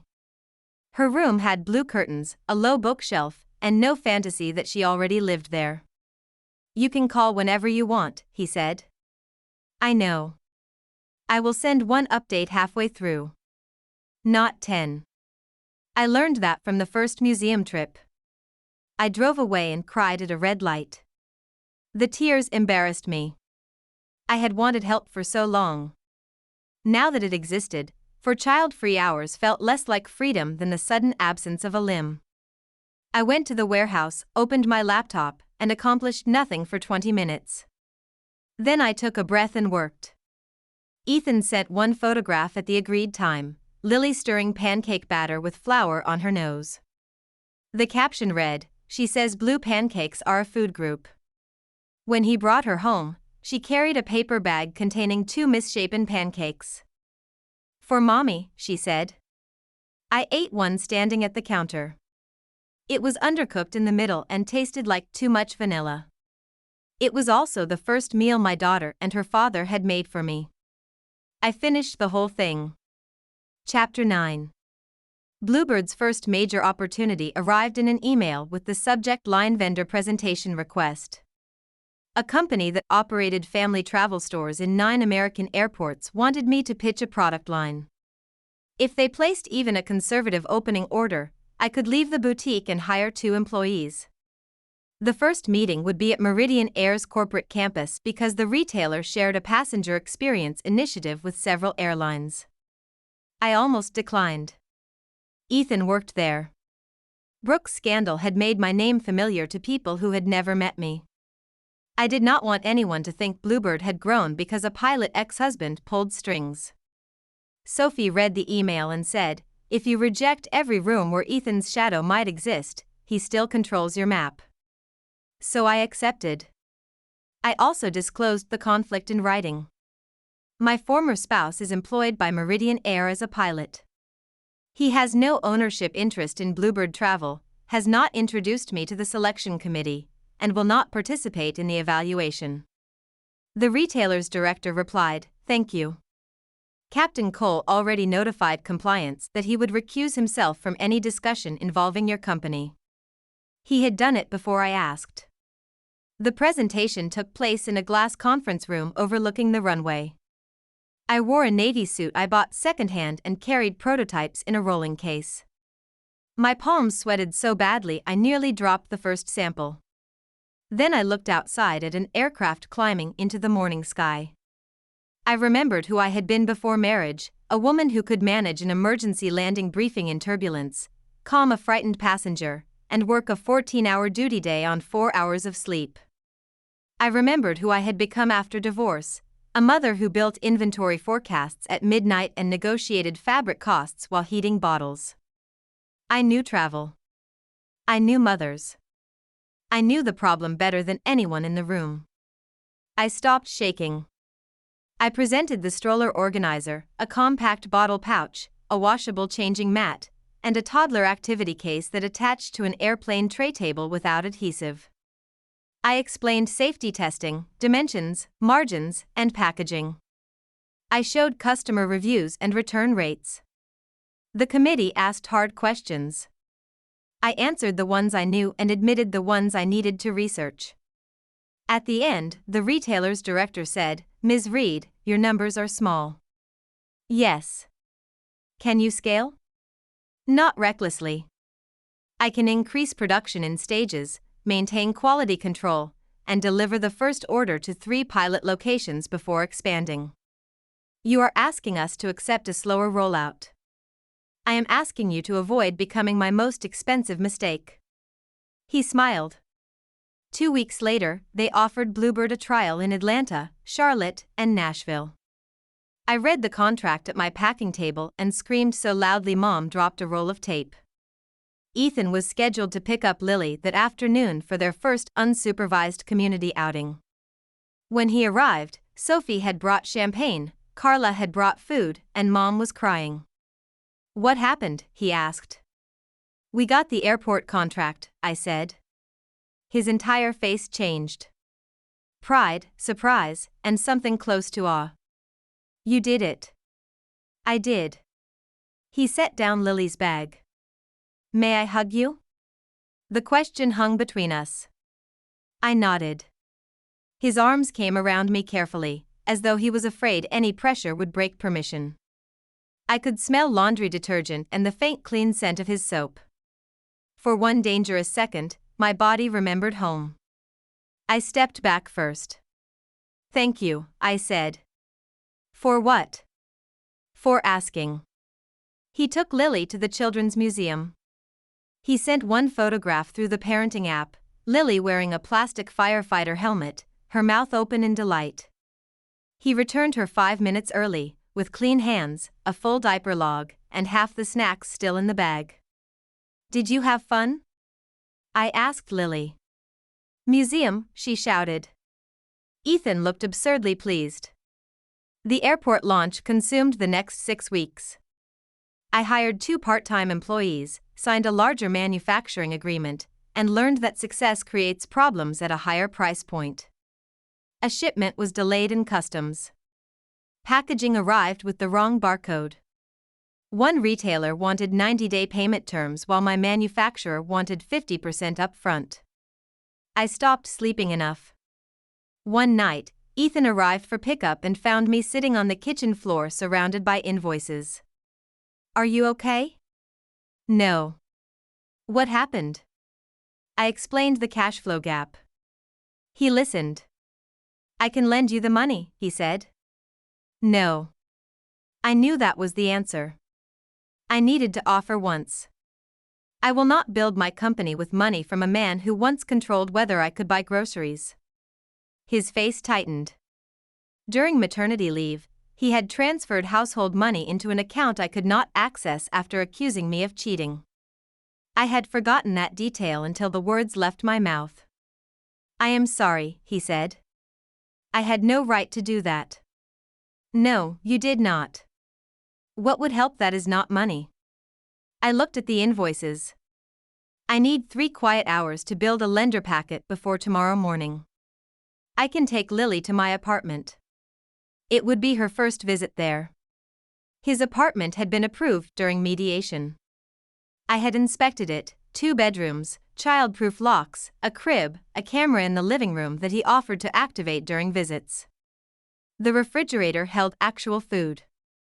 The balcony door alarmed when opened. 3 hours, I said. Video check-in after 1. Of course. He packed Lily's bag while I organized financial statements. At the door, he paused. "Hannah, needing help does not mean anyone owns you." I looked at him. "I know," I said. But I was still learning. He returned Lily asleep and carried her to bed. I completed the packet, secured a small business line of credit, and made the production payment on time.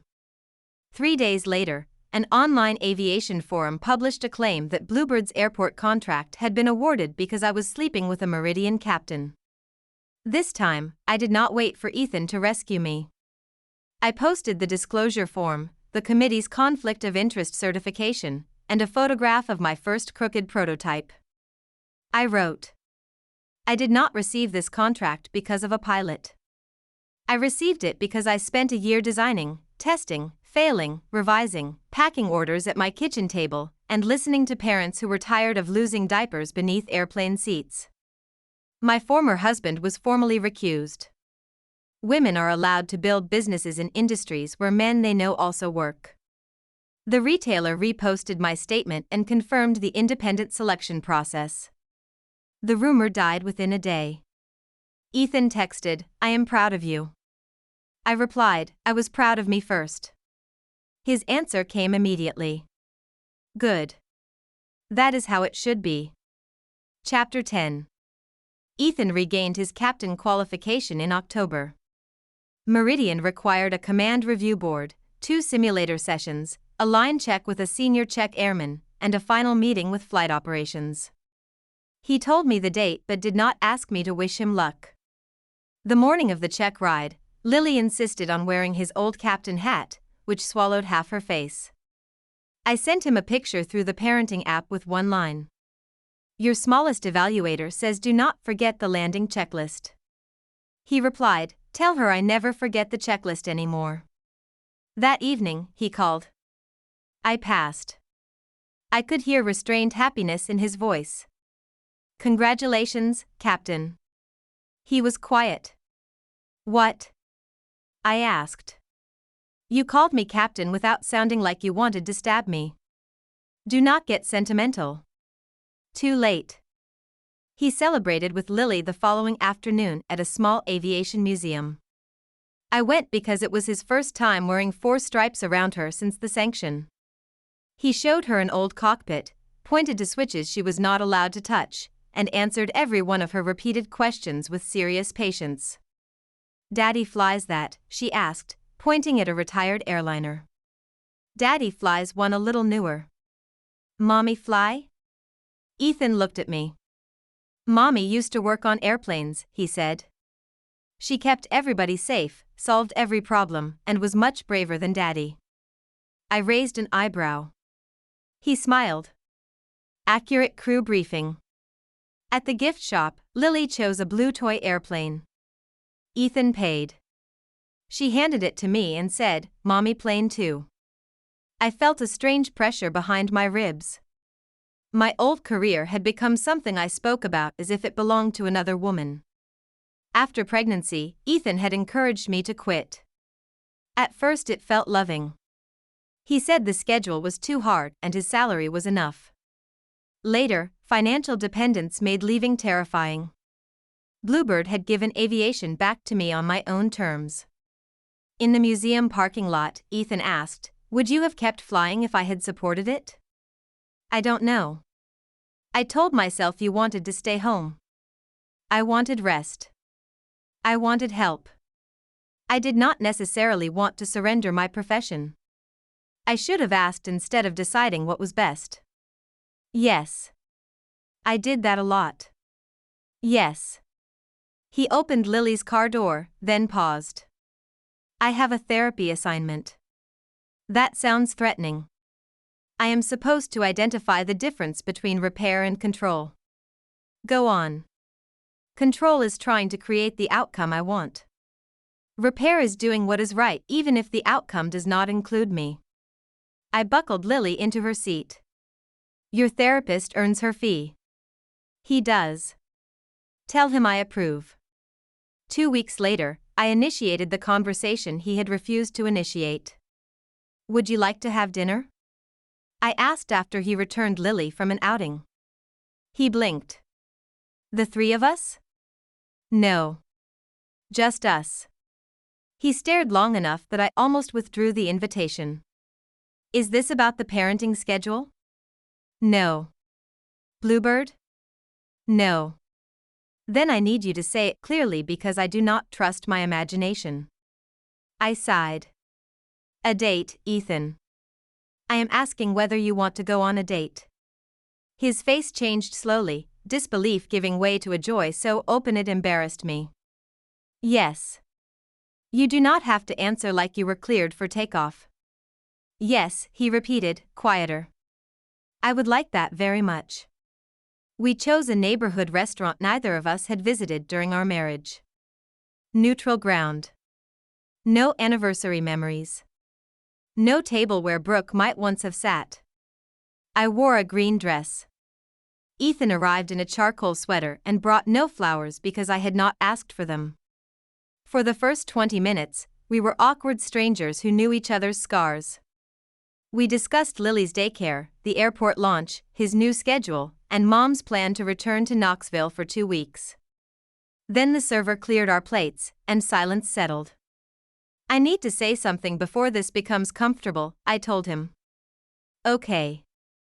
I am not dating the man I married." He waited. That man believed love meant access. He managed money without consulting me. He treated my postpartum depression as an inconvenience. He cheated, lied, and made me defend myself against an accusation he knew was useful. If I see that man again, even for one day, I am gone. You should be. I will not combine finances quickly. I will not sell my condo. I will not quit Bluebird. I will not have another child to prove anything to your family. And I will not remarry because Lily likes having both parents in one room. I agree. Do not agree automatically. I am not. He folded his hands on the table. I do not want control of your company, your home, or your money. I would sign a prenuptial agreement if marriage ever became a possibility. I do not expect another child. I will continue therapy whether you date me or not. And I know Lily's happiness cannot be the reason you sacrifice yours. I studied him. "What do you want from dating?" I asked. "To learn who you are now. And if I am not the woman you remember? I hope you aren't." I was not good to her. The answer loosened something in me. We walked outside after dinner. The air was cold, and the city smelled like rain on pavement. Ethan kept his hands in his pockets. At my car, he asked, "May I kiss you?" My heart beat hard enough to make me angry. No. He nodded immediately. Good night. I opened the car door, then stopped. Ethan. He turned. I did not say never. His smile was small and careful. I heard you. For 3 months, we dated like people building a bridge over the ruins of another one. Coffee while Lily was at daycare. Lunch near my workspace. Walks in public parks. Therapy sessions together twice a month with a counselor who refused to let either of us turn history into a weapon. Ethan never stayed overnight. He did not pressure me for physical affection. He did not ask whether I loved him. He showed up, listened, and left when I said the evening was over. The first time I kissed him, we were in my kitchen washing Bluebird sample cups after Lily's bedtime. He made a joke about airline coffee. I laughed, turned, and found him standing close. I kissed him before fear could organize an argument. His hands remained at his sides until I placed them on my waist. The kiss was soft, familiar, and entirely new. When we separated, his forehead rested against mine. "Thank you for asking me to dinner," he whispered. That was 3 months ago. I am still grateful. Do not ruin the moment. He smiled. Yes, ma'am. I kissed him again. Our first argument as a dating couple happened over something embarrassingly ordinary. I had a buyer call at 6 and asked Ethan to pick Lily up from preschool. He agreed. At 5:45, he texted that a crew scheduling issue might delay him by 15 minutes. I saw the message, remembered hours of waiting at airports during our marriage, and called him before thinking. "You said you would be there." "I will."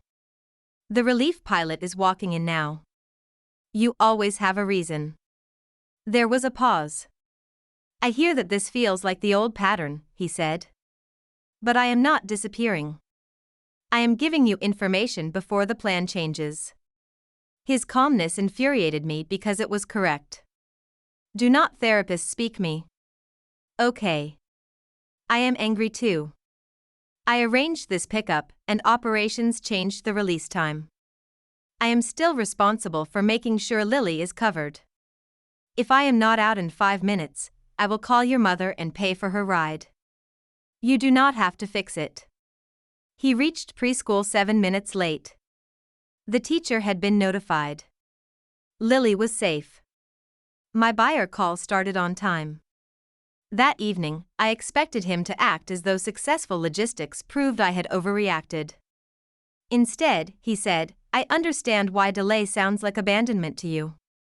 I understand why being accused before you fail makes you defensive." We sat with both truths. "I am sorry I attacked your character," I said. "I am sorry my history makes a 7-minute delay feel dangerous." That was the first apology I gave him that did not taste like surrender. We did not kiss afterward. We finished the discussion, updated the backup pickup list, and went to bed in separate homes. It was the least cinematic night of our relationship. It may have been the most important. Chapter 11. Love did not erase logistics. Ethan's new captain schedule included reserve days, early reports, and occasional overnights. Bluebird expanded into 2 additional airports and required me to travel for buyer meetings. Lily began preschool 3 mornings a week and brought home every virus known to childhood. Our relationship lived among calendars, backup caregivers, and shared grocery lists. That ordinary complexity became the real test. The first major conflict arrived when Meridian offered Ethan a long-haul captain position based in New York. It came with more pay, international routes, and the prestige he had once chased without hesitation. He told me before answering. "I have to decide by Friday," he said. We were folding Bluebird changing mats at my workspace after hours. Lily colored at a small table nearby. "What do you want?" I asked. "I want the flying." That is not the whole answer. No, he set down a folded mat. The schedule would put me away 12 to 15 nights a month. Commuting would make it worse. I could move to New York, but Lily is here. You are here. My therapy is here. You could ask us to move. I could. I won't. Why not? Because your company, home, mother, and support system are here. Asking is not neutral when my career already cost you so much. I looked at him. I do not want you rejecting something you love and resenting me later. I do not want to reject it for you. I want to decide what kind of father and partner I am. That sounds noble. Noble can become resentful too. So we discuss it honestly. We did. We calculated money. We reviewed schedules. We discussed whether a temporary assignment was possible. Ethan spoke with flight operations and learned he could apply for an Atlanta-based international relief position the following year, with fewer guaranteed trips but no need to relocate. He declined New York. Not dramatically. Not in front of me. He sent the email alone and showed it to me afterward.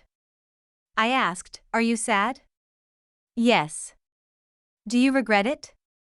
"No." Those can both be true. I am learning that. The second conflict involved Diane. She had slowly rebuilt contact with Lily through short visits at my home and public outings. She followed the rules for 6 months. Then, during a family lunch, she posted a photograph of Lily on Facebook without permission. The caption read, "Our little Cole princess. So grateful her parents are finding their way back to where they belong." I saw it within minutes. My hands went cold. The problem was not only the photograph. It was ownership, our princess, where they belong. Diane had turned my daughter and relationship into proof of family restoration. I called Ethan. He answered from the airport. "What happened?" "Your mother posted Lily. I'll handle it." She also announced our relationship. "I'm looking now." I heard him inhale. "I am sorry." "What does handling it mean?" "I will ask her to remove it immediately." Then visits pause until we both decide otherwise. Not until you decide? Until we both do. The post disappeared in 7 minutes. Diane called me directly. I let it go to voicemail. "Hannah, I am sorry. I was excited. I did not mean harm. Please do not keep Lily from me over one mistake." One mistake. The phrase every boundary breaker uses when history makes counting inconvenient. Ethan called again after landing. "She removed it," he said. "I told her there will be no visits for a month and that she must discuss the post with her therapist before asking again." "What did she say?" "That you control me." "And?" "I told her respecting my partner is not being controlled." Partner. The word warmed me despite the anger. Diane stayed away for 6 weeks. When she returned, she brought no gift and offered a specific apology. "I treated your private life as family property," she said. "I was wrong. I allowed a 30-minute visit." Ethan did not praise me for forgiving her. He knew forgiveness was not the point. The third test was not a conflict between us at all. It was Lily's preschool spring program. She had one line in a song about weather. For 2 weeks, she practiced shouting sunshine at random moments, including grocery store checkout and 3 in the morning. Ethan marked the program on every calendar. He requested the day off. He traded a reserve period. He promised he would be there. On the morning of the program, his flight from Tampa diverted to Savannah after smoke was reported in the cabin. The smoke turned out to be an overheated galley component, but the crew evacuated on the taxiway as a precaution. No one was injured. The aircraft was grounded. Ethan called from the operations office 90 minutes before Lily was due on stage. "I cannot get there," he said. My old wound opened instantly. "Of course you can't," I almost said. "There is always a flight." Always a passenger. Always something more important. Then I heard airport alarms behind him and remembered 200 people had needed their captain. Is everyone safe? I asked. Yes. Are you safe? Yes. He exhaled shakily. I promised her. You did not choose this. I know, but she will not understand. Send a video now. Keep it simple. He recorded himself in an office, uniform rumpled, saying, Lily, Daddy's airplane had a problem, and I had to help everyone get off safely. I am so sorry I cannot be in the audience. I know your big word is sunshine. Mom is going to record it, and I will watch it as soon as I can. I love you. Lily cried when I told her he was not coming. I held her and did not defend him with adult explanations she could not process. It is okay to be sad, I said. Daddy is sad too. At the program, she stood beneath a paper rainbow, saw the empty chair beside me, and forgot her line. Then the teacher whispered in her ear. Lily shouted sunshine, so loudly the parents laughed and applauded. I recorded everything.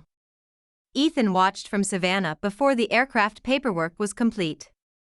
He video called afterward with tears in his eyes.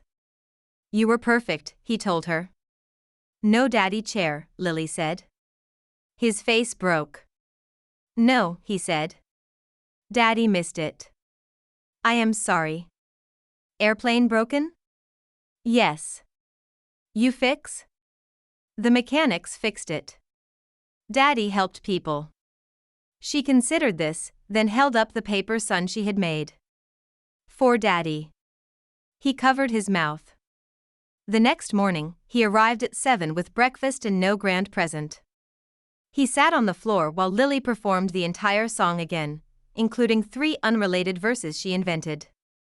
Reliability, I realized, did not mean never failing to arrive. It meant telling the truth about why, accepting the hurt, and coming back without demanding that the missed moment be erased. That afternoon, while Lily napped, I found Ethan washing dishes. I love you, I said. The plate slipped from his hand and landed in the sink with a crash. He turned slowly. I crossed my arms. Do not make me repeat it. His eyes filled. I love you too. I know. You know? You have been painfully obvious for 2 years. He laughed and cried at the same time. Then he kissed me with dishwater on his hands and sunlight across the kitchen floor. Saying I loved him did not make the fear disappear. For several nights afterward, I slept badly. My mind searched for the hidden invoice attached to happiness. What would he demand now?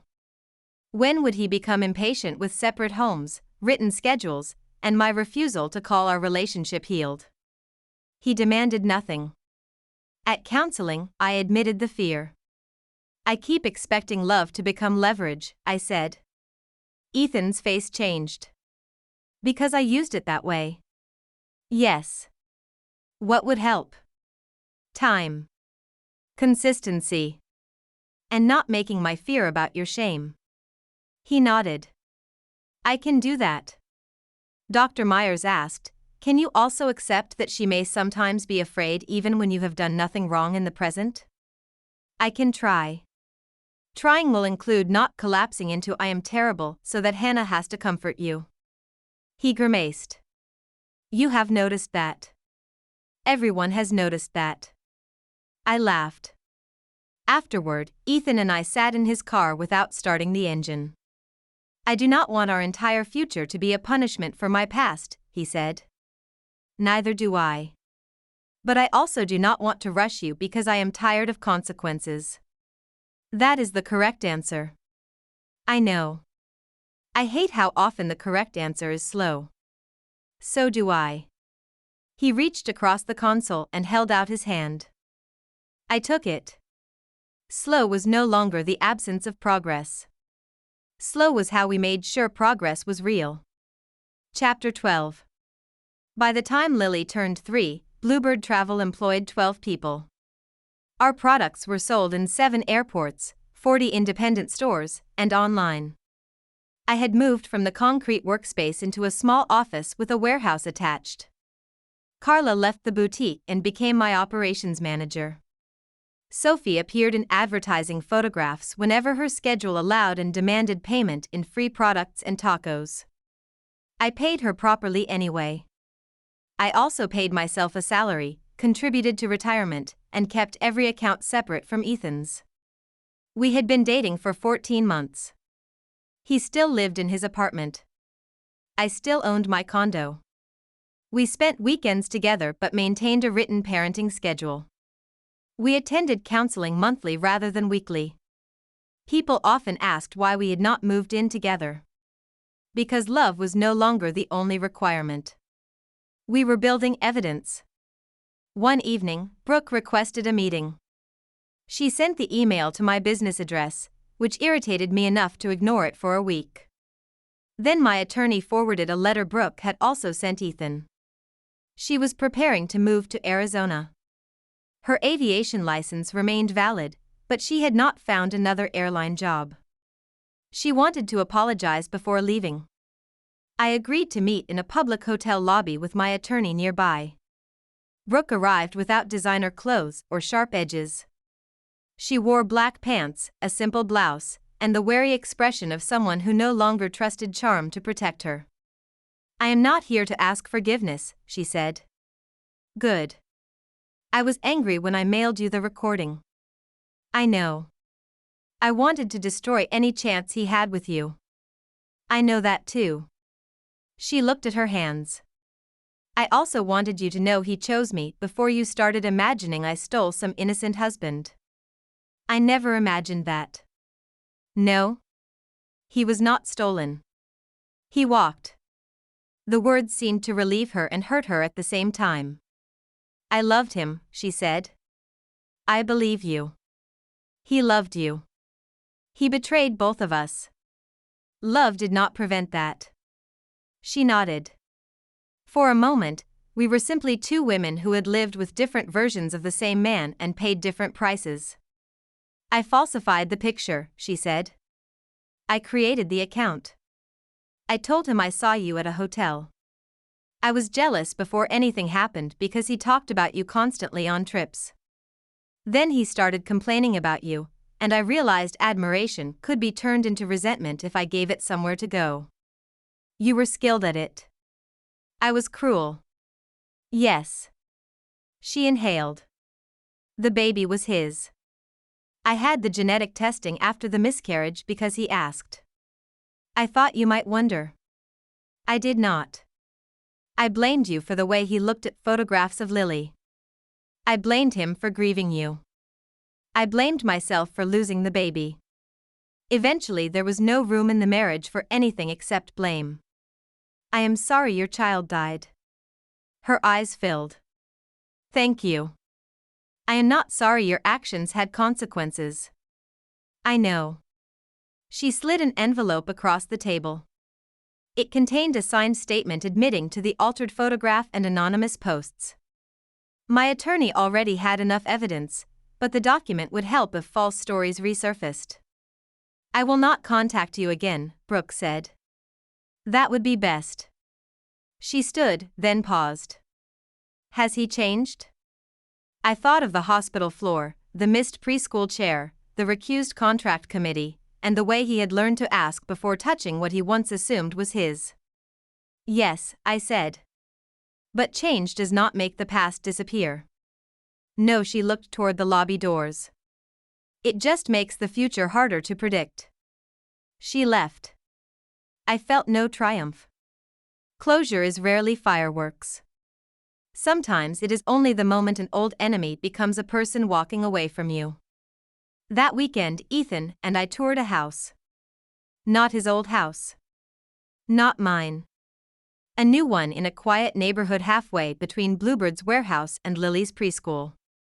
It had 4 bedrooms, a fenced yard, a small office for me, and a finished basement where Ethan could build the flight simulator he pretended was for professional currency. We did not make an offer. We went home and created a spreadsheet. Ownership percentages. Down payment sources. Monthly expenses. What would happen if we separated? What would happen if one of us died? Whether Mom could have a first-floor room later. Whether Diane could visit without a key. Romance, the second time around, included estate planning. I would like to marry you again, Ethan said during counseling the following week. Our therapist, Dr. Myers, raised one eyebrow.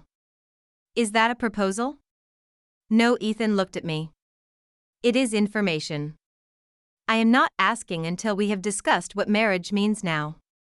What does it mean to you? I asked. A public commitment to the family we are already practicing. Not ownership. Not a reset. Not proof that I have been forgiven. And if I never want it? I will be disappointed. I will still be Lily's father and your partner for as long as you want me. Would you move in without marriage? Only with a cohabitation agreement and your full comfort. Dr. Myers smiled. I see someone has completed the legal awareness homework. Ethan sighed. Love is paperwork now. Love was always paperwork, I said. We were just careless the first time. We made an offer on the house 2 months later. The deed listed both names and exact ownership shares. We signed a cohabitation agreement. I kept my condo and rented it to a nurse. Ethan did not contribute to Bluebird, and I did not depend on his income for company debt. On moving day, Diane asked where she should put her spare key. There is no spare key for you, Ethan said. She opened her mouth, saw my expression, and closed it. Understood, she said. Progress. Before we signed the house contract, I required Ethan to meet with a financial therapist as well as an attorney. He agreed without complaint. We reviewed the period after Lily's birth when he had moved most household money into an account I could not access. He called it protecting assets because he believed I was unfaithful. The therapist called it economic control. Hearing the phrase in a professional office changed the air. I did not think of it as abuse, Ethan said quietly. Intent does not determine impact, the therapist replied. Removing access to money from a financially dependent postpartum spouse creates coercion, regardless of the story used to justify it. Ethan looked at me. I am sorry. This time, the apology was not punctuation. He created a written acknowledgement for our prenup file, documenting what he had done and agreeing that any future joint account would require equal access, notice for large transfers, and separate emergency funds for both of us. I did not need the acknowledgement to punish him. I needed it because memory becomes strangely negotiable when love returns. Paper preserved the truth without forcing me to hold it alone. The attorney asked whether that level of detail felt hostile. No, I said. It feels safe. Ethan said, then it belongs in the agreement. That night, after Lily fell asleep in her new blue bedroom, Ethan and I sat on the living room floor surrounded by boxes. This is not a remarriage, I reminded him. No. This is a trial. Yes. You are very agreeable. I learned from the shelving incident. I laughed and leaned against him. He kissed the top of my head. For years, I had thought home was the place someone promised not to leave. Now I understood it was the place where both people remained free to go and chose, honestly, to stay. Chapter 13. 18 months after we moved into the house, I returned to Hartsfield Jackson with Lily beside me. This time, she was 4 and insisted on pulling her own rolling suitcase. Bluebird had opened a small branded display inside the family travel store near Concourse B, and we were there for a product launch. Lily wore a miniature Bluebird backpack and informed every employee that her mother was the boss of bags. After the event, we rode the train to baggage claim. As the doors opened, I saw Ethan waiting beyond the security exit in uniform. 4 stripes. Captain's wings. Gray at his temple. A blue paper flower in his hand because Lily had made him promise never to buy her pink ones. He had returned from a domestic trip an hour earlier and waited instead of going home. Lily ran toward him. "Daddy." He caught her, lifted her high, and spun once. Then he set her down and looked at me. The first time we met in this terminal after divorce, he had asked me to marry him before he apologized. Now he asked, "May I carry your bag?" "You may carry the product samples. They are heavier." "Yes, ma'am." In the parking garage, Lily chattered about the store display while Ethan loaded the car. I watched him check her car seat, tighten one strap, and ask her whether the chest clip felt comfortable. The smallest acts had become the most persuasive. At home, Mom and Sophie were waiting with dinner. I thought it was a celebration for the airport launch until I noticed Diane's car, Carla's laugh from the kitchen, and a cake hidden badly beneath a dish towel. I turned to Ethan. "What did you do?" "Nothing without permission." "That sounds legally prepared." He smiled nervously. After dinner, he asked me to walk into the backyard. String lights hung along the fence. Lily followed carrying a small box. My heart began to pound. "Hannah," Ethan said, "I am not going to tell you that losing you taught me your value. You had value when I ignored it. I am not going to say I became a better man for you. You did not owe me the work of becoming decent." Lily shifted impatiently beside him. "I cannot promise never to disappoint you," he continued. "I can promise I will not hide from the disappointment. I cannot promise life will be easy. I can promise I will not make you carry it alone while I escape. I cannot ask you to forget our first marriage. I am asking whether we can build a second one that tells the truth about the first." He knelt. Lily opened the box. Inside was not the ring from our first marriage. That ring had been sold years ago to help fund my condo closing costs. This ring was simple, an oval sapphire surrounded by small diamonds, blue like Lily's favorite color and Bluebird's first product. "Will you marry me?" Ethan asked. I looked at the man kneeling before me. I saw the captain who had once looked at his watch while our baby cried. I saw the father who later slept on a hospital floor. I saw the husband who lied, the ex-husband who confessed, the man who lost command and accepted consequence, the partner who learned that permission mattered. He did not deserve us because he suffered. He did not deserve us because he waited. People are not prizes awarded for remorse. But I was not choosing what he deserved. I was choosing what I wanted.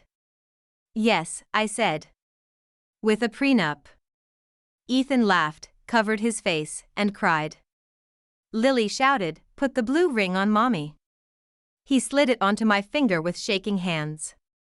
The morning of the wedding, I woke before sunrise and walked alone through the backyard. The chairs were still covered against dew. The arch stood empty.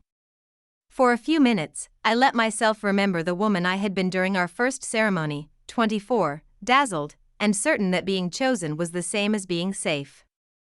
I did not despise her anymore. She had loved with the information she possessed. She had trusted because no one had yet taught her the cost. Blaming her would only repeat what Ethan had once done, make the innocent version of me responsible for another person's betrayal.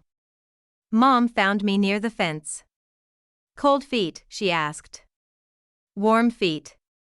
"Complicated heart." "That sounds healthier." I laughed. She took my hand. "You know you can still say no." "I know. And that is why yes means something." At the ceremony, before our vows, I looked directly at Ethan and said, "I am not returning to our old marriage." He answered, "Neither am I." "We are not starting over." "No. We are starting from the truth." Only then did we make new promises. We married 6 months later in a small garden ceremony behind our house. Sophie stood beside me.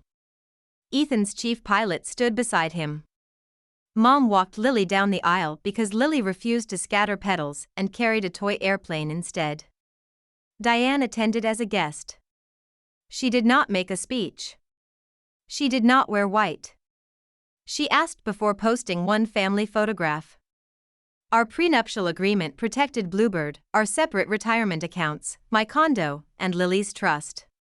The house remained jointly owned according to the shares we had already established.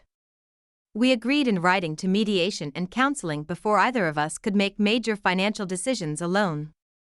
Some people called that unromantic. Those people had never rebuilt a life from the pieces of a careless promise. At the reception, Ethan asked me to dance.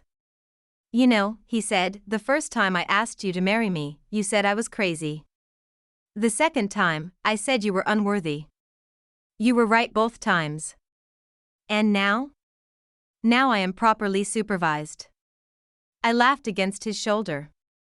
Lily danced around us with the toy airplane, making engine noises. The garden lights blurred behind happy tears. Our second marriage did not erase the first. It carried the knowledge of it. There were still hard days. Ethan still felt the urge to retreat when conflict became painful. I still interpreted silence as abandonment. Sometimes he said, "I need 20 minutes, but I am coming back," and I had to believe him. Sometimes I said, "I am afraid, not angry," and he had to listen without solving. We continued therapy. He flew. I built Bluebird. We shared preschool pickups, fevers, dishes, taxes, and the invisible labor that had once belonged only to me. He never again controlled my access to money. I never again surrendered my independence to prove love. One night, months after the wedding, Lily climbed into our bed during a thunderstorm. Ethan slept on one side, Lily in the middle, and I on the other. Lightning flashed through the curtains. Lily whispered, "Everybody home?" Ethan opened his eyes. "Everybody home," he said. I looked at him across our daughter's hair. Home was not the man who returned because his second choice failed. Home was the life I built when he was gone. The work, the condo, the company, the mother who moved states to help me, the friends who packed orders at midnight, the child who taught me I could survive anything. Ethan had not given that life back to me. He had learned how to enter it respectfully. That was why, when he reached across Lily and held out his hand, I took it. Not because he deserved me. Because, finally, he understood that I belonged to myself. For more exciting content, please subscribe and follow us.